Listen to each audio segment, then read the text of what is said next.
All right, y'all. Welcome to the Changing the Narrative podcast, where we are here to share our lives and our journey moving to South Africa. This is Red, This is Stace. and we are coming to you live from beautiful Miramar, right outside of Miami. We were here with one of our good, dear friends I don't know about dear and no good, but we're here. for his wedding. You want to shout? You want to shout his name out? My guy Donovan. I've known him for shit almost 20 years. We're here celebrating this beautiful day for him, and that's my guy. Yeah, the wedding was Friday. It was beautiful. So that's one thing that we're gonna miss when we move is just being able to pop up for family events and just take a quick cheap flight. But we got more friends over there too. Yeah. So Family, friends. Go ahead. so as the title of our video says, while we were here, we had quite a few conversations with our friends. And one of the things that has come up in the past and came up this weekend is the safety of South Africa. And I'm going to address this fact up front because I know if I don't, people are going to bring it up in the comments and, maybe think that we're being disingenuous. But South Africa is on the list of one of the top most dangerous countries. I think it's at number 3. But what I want to focus on is the fact that people don't live in a country. They live in a country, obviously, but you live your life in a community, in a city, in a township. You don't live in the whole entire country of South Africa. Just like we live right outside of Houston, we don't experience the same things or the same violence that happens in the third ward in Houston. You know what I mean? Because we live in a suburban neighborhood with, we create an environment for ourselves, or we moved into an environment that would suit us, away from the violence and things like that. And those are the kind of decisions that you have to make when you're moving abroad or even just moving to a new state in the United States. The same way that I mentioned that South Africa was on the list of most dangerous countries, I want to point out that on the list of the 50 most dangerous cities in the world, Johannesburg is not on the list. You know what cities are on the list? Trenton, New Jersey, Baltimore, Maryland. I'm from right outside of Baltimore. We used to call it Murderland instead of Maryland. It's very dangerous. St. Louis is on the list. Probably Detroit. I think Cancun is on the list, and people fly to Cancun on the regular for spring break. And nobody says you're going to Cancun. It's so dangerous there. It's so dangerous. Don't go to Cancun. Nobody says that. So looking at the 50 most dangerous cities, the most dangerous cities to live in are generally in the United States and South America, not in Africa. And that's one of the things I really hate when we had these conversations and they say, well, why y'all want to go there? It's dangerous. I'm like, yo, all the killings that's going on in the United States on a daily basis, just on Easter in New Orleans, it was I want to say 3 people got killed, and then they had this shooting at a birthday party. Little kids can't even go to a party without being killed. So that whole notion as far as why you want to go there is dangerous. It's dangerous here. Mm-hmm. So people need to stop acting like this is the greatest place to be, because it isn't. It's dangerous everywhere you go. It can be dangerous if you gotta watch your surroundings. Mm-hmm. It's just when I had these conversations, it gets really frustrating because they're acting like where they live at is not. It can't happen to them. It can happen anywhere. Yeah, we live in a really nice suburban area in Katy, right outside of Houston, and sometimes we hear police police cars at 2, 3 o'clock in the morning.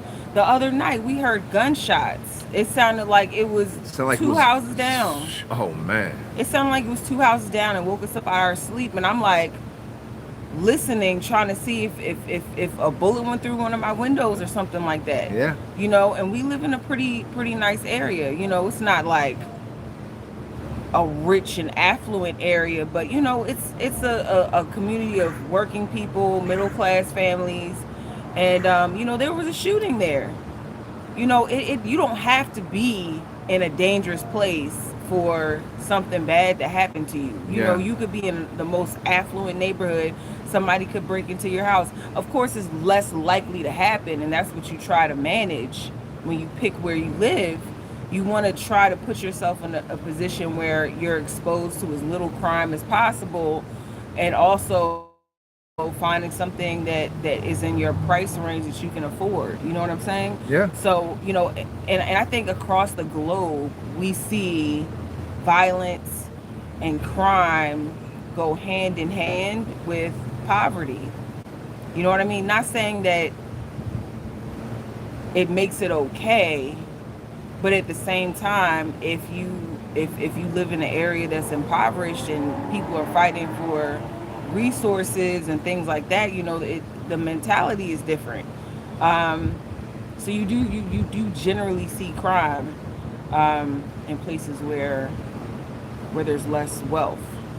So I mean, I understand why our family and friends are concerned, because if you just look at South Africa as a whole, if you just look at Africa as the unknown and the United States as the known,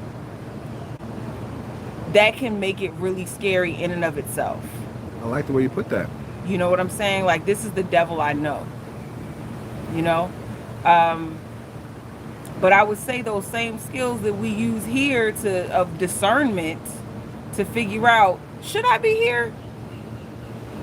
All you have to do is look around and think about it. Should I be here? That is a question that we ask ourselves often. When we're in the United States, in cities that we've never been to, when we went to South Africa, a lot of times we had to use discernment to say, I don't think we should be here, or just keeping an eye out to see if people are paying extra special attention to you. You know what I'm saying? You can pick up vibes from people if you're paying attention and you're watching out for yourself. And you just have to use those skills as you move around the world regardless. But, my original point is, there's a lot of cities on the most dangerous cities list, and people still go there. They visit there, they live there, and it doesn't make it a bad place to go. It just means you have to do your research, find somebody that lives there. It's best if you have a network of people that can tell you the ins and outs of that city or the town, so you know where to go and where not to go. I think that when we make this move, all of this concern is going to go away when everybody come visit. The concern is going to go away then, because they're going to see why we fell in love with South Africa, in Johannesburg in particular. They're going to see it. They're going to feel the love. Maybe one of you guys will have a barbecue or something. Sorry, a braai. And when just so happily they're here, they're there, and they can attend and see all the love, because that's what it really is. If they don't understand because they've never been there. Yeah. Hell, at one time we didn't understand because we was never there, and when we got there, we fell in love. And I'm pretty sure everybody's gonna be the exact same way when they get there and they see all the love. Because that's what it's about. Yeah, I mean, you have to be a very I would say courageous is the word that I want to use, but I think adventurous. To do what?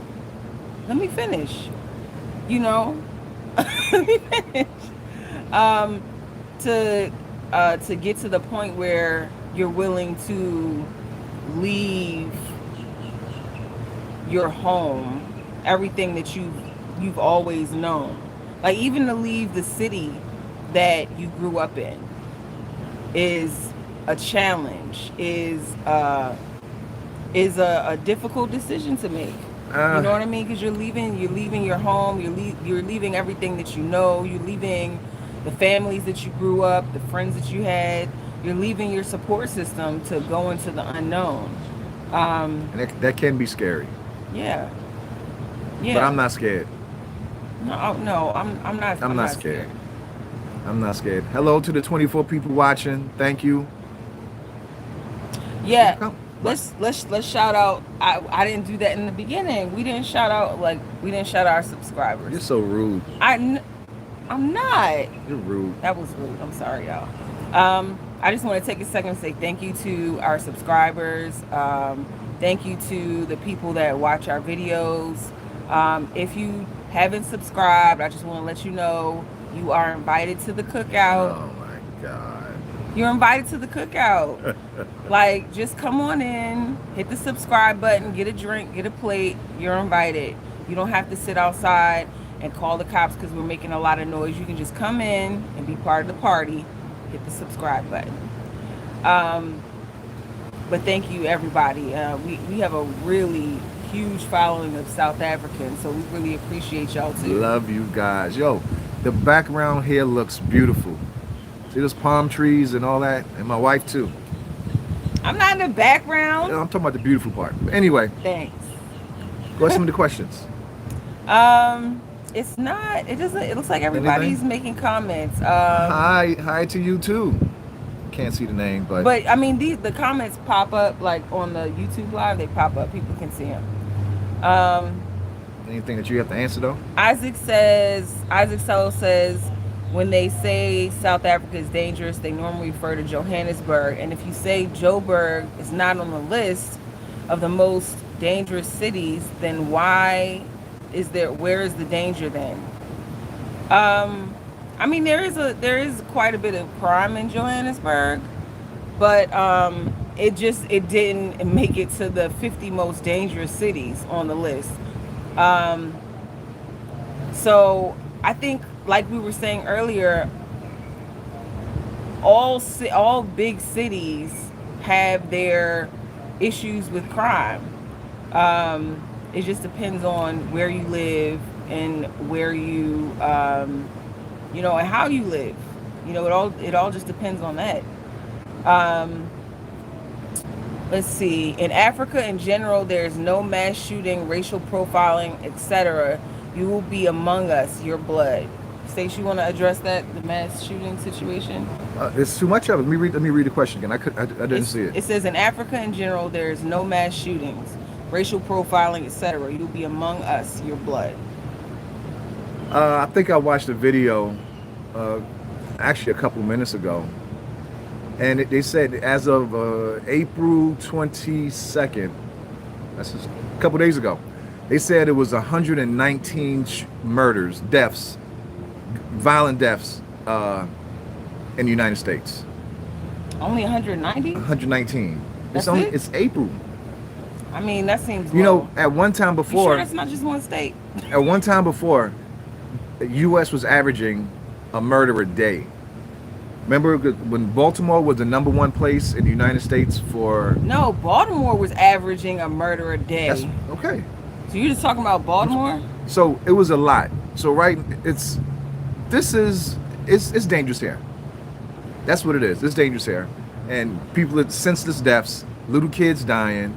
I mean, like I said, you can't even go to a party and go home safely. It's crazy. So I'm tired of people asking me why this and why that. No, we good. We good.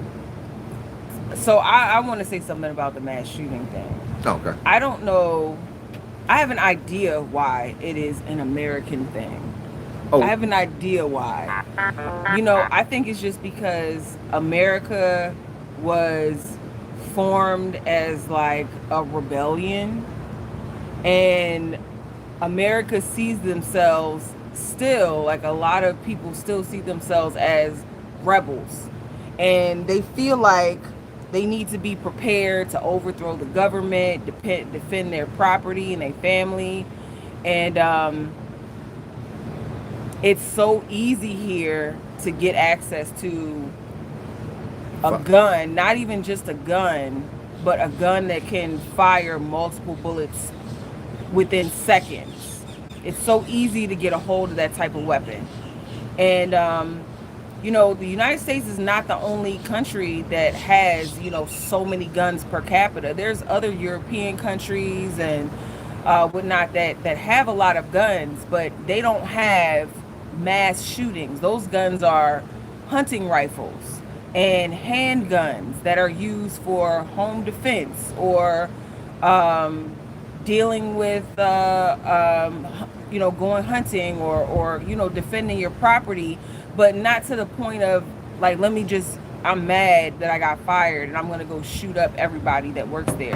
You just don't see that anywhere but in the United States. And I think it's the culture. I think it's entitlement. And who's doing it? And I also think that it's a lot of gun lobbyists that make a lot of money selling guns that prevent any kind of real legislation to be passed to keep this stuff from happening. So, I mean, every country has their own set of problems and dangers. You just have to do your research, be aware of your surroundings, and if possible, make sure that you have a local, somebody that's on the ground and is familiar with the culture and where it's safe to be and where it's not safe to be. And we got all you guys for that. Family. Yeah. Family. Kanye says, I was scared coming to Canada. Culture shock was real. Yeah, I mean, there's some dangerous, I think one of the most dangerous cities was in Canada too. I think it was. I can't remember the name of it, but there was a lot of countries that you like generally perceive as safe, like the United States, Canada, but most of the most dangerous cities are in America and are in the North America and South America. So I agree. Do you have anything that you want to add? Nope, I'm good. This will be a short one here. Yeah, like a couple people said, like, y'all need to stop doing these long podcasts. Like, I don't have time to sit here and listen to y'all for an hour and a half, 2 hours. So we're gonna start trying to keep them a little bit shorter, just so people, that it's easier to squeeze in time and watch the whole thing. So thank you everybody who commented. Thank you everybody who joined and listened in. We really appreciate you guys. And we'll see you on the next installment of Changing the America. I said Changing the America. Changing the narrative. Wow. But what I want to say this here too. I'm almost. It's gonna be so. You can't never let it just end. You can't never let next it end. week Sunday, we have an amazing podcast with a young lady from Zimbabwe, and her name is Emma, and you're gonna want to see this. Her shock was going from Zimbabwe to the United States. It's going to be really, really good. Yeah. Anything else? No. See, that was short. I'm surprised. Thank you for joining us. Bye.